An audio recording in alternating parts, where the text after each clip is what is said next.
Paano nga ba magpalit thermal fuse ng electric fan? Ito po ay biglang huminto at walang power. Kapag walang power ang electric fan, ito ang palitan mo, ang tinatawag na thermal fuse. In-spot ko ng maayos, pinakita ng maayos para madali niyang mas maunawaan. Marami na akong vlog na ganito kung paano magpalit ng thermal fuse, pero sa mga hindi pa nakakaalam ay panoorin mo to. Okay, so madaling palitan ang thermal fuse kapag copper ang inyong stator. So bali ito po yung stator no, or motor ng electric fan. Kapag po kasi copper, hindi mapuputol yung bawat hibla ng wire. Kapag po kasi aluminum, nako, konting hila, putol na kagad. Kaya kung minsan naglalagay ako sa labas ng mismong housing ng aluminum ng electric fan. Okay, so ito naman po ay copper, no? Kaya pinapakita ko po sa inyo. So bali inaalis ko po yung mga tube. Yung tube na po na yan ay pigain mo lang sa plier at kusan ng luluwag. Okay, so hindi po replay ang video. Ang araw po ngayon ay November 24, November 24, 2026. Ang gulo. Ito mga department, no? So ito na, inaalis ko na po ito, yung thermal fuse sa sira, ito po yung bago.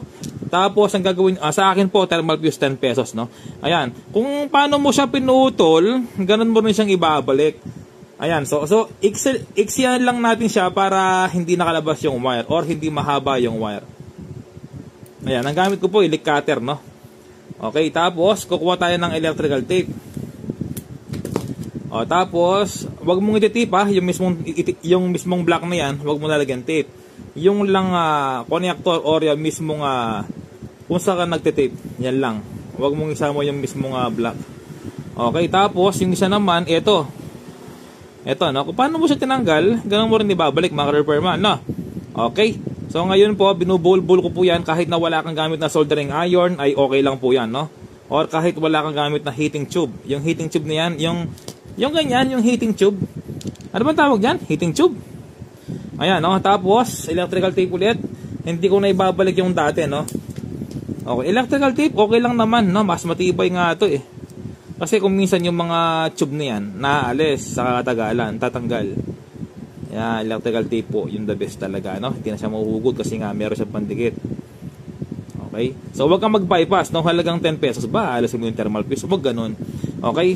So, yan po. Ngayon, alisin natin. Ilalagay natin. Pagsama-samay lang natin. Okay. So, maganda. Ilalagay mo ito sa mismong gitna. No? Gitna ng mismong tube na yan. No? Wag mo siyang masyadong ilapit sa inyong winding. Kasi, masisira po ulit, no? Yung thermal fuse kapag nakalapit sa winding ng maayos. So, kailangan siguro hindi siya ganong nakalapit, no? Para wag agad masira yung thermal fuse. Okay. Tapos, pagkatapos mo ng